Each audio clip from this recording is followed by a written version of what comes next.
ಅನ್ನೋ ಕಾರ್ಯಕ್ರಮಗಳು ಎಷ್ಟು ಮಾಡಿದ್ದೀರಾ, ನೀವು ಯಾವ ತರ ರಿವ್ಯೂ ಮಾಡ್ತೀರಾ, ಹೆಂಗೆ ನೀವು ತಿಳ್ಕೊತೀರಾ, ಇವ್ರು ಸರಿಯಾಗಿ ಸ್ಪಂದಿಸ್ತಾ ಇದಾರೆ ಇಲ್ಲ.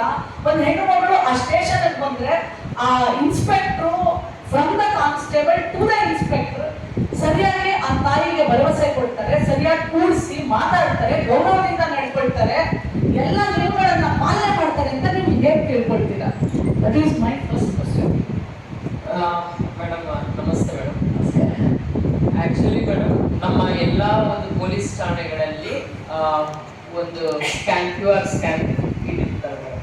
ಏನಾದರೂ ಅಂದರೆ ರಿವ್ಯೂ ಮಾಡ್ಬೋದು ಅವರು, ಇಲ್ಲ ಅವ್ರನ್ನ ಕರೆಕ್ಟಾಗಿ ಅಟೆಂಡ್ ಮಾಡಿದಾರ ಕಂಪ್ಲೇಂಟ್ಸ್ನ ಅದೆಲ್ಲ, ಅದನ್ನು ನಾವು ಫೀಡ್ಬ್ಯಾಕ್ ತಗೊಳ್ತೀವಿ. ಪ್ರತಿಯೊಂದು ಮೀಟಿಂಗಲ್ಲೂ ನಾವು ಫೀಡ್ಬ್ಯಾಕ್ ತಗೊಂತೀವಿ. ಅದರಲ್ಲಿ ಎಷ್ಟು ಜನ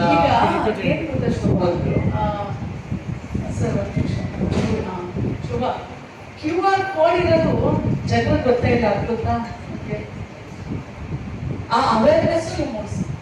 ಯಾಕೆಂದ್ರೆ ನಾನು ಹೋದಾಗೆಲ್ಲ ಕೇಳ್ತಿರ್ತೀನಿ QR ಕೋಡ್ ಎಲ್ಲ ಐತೆ ಎಲ್ಲೋ ಒಂದ್ ಕಡೆ ಇರುತ್ತೆ, ಬಟ್ ಎಷ್ಟು ನಮ್ಗೆ ಕಂಪ್ಲೇಂಟ್ ಬರುತ್ತೆ ಅದ್ರ ಮೇಲೆ ಗೊತ್ತಾಗುತ್ತೆ. ಅದ್ರದ್ದು ಇನ್ನ ನಾವು ಅರಿವು ಮೂಡಿಸಿಲ್ಲ ಅಂತ ಗೊತ್ತಲ್ಲಮ್ಮ. ಹಾಗೆ ಇದು ನಾವು 1400 ಚಿಲ್ಲರೆ ಮಾಡಿದೀವಲ್ಲ, ಪಟ್ಟಿ ಕೊಡ್ತೀವಿ ಕಾಲೇಜ್ ಪಟ್ಟಿ ಕೊಡ್ತೀರಾ. Awareness is very important. ಅದಕ್ಕೆ ಏನ್ ಮಾಡ್ತೀರಾ ವರ್ಕ್ಶಾಪ್ ಮಾಡಿದೀವಿ. ಇನ್ನೊಮ್ಮೆ ನಾವೆಲ್ಲ ಪ್ರತಿ ಇಲಾಖೆ ಒಂದೊಂದು ಮಾಡ್ಸಕ್ಕೆ ಅದರಲ್ಲಿ ಏನಿದೆ, ನಿಮ್ಮಂತ ಒಬ್ಬ ಅಧಿಕಾರಿ ಇದ್ದಾಗ ಅದು ತಳಮಟ್ಟದವರೆಗೂ ಮುಟ್ಟಬೇಕು ಅನ್ನೋದು ನನ್ನ ಆಶಯ. ಆಯ್ತು.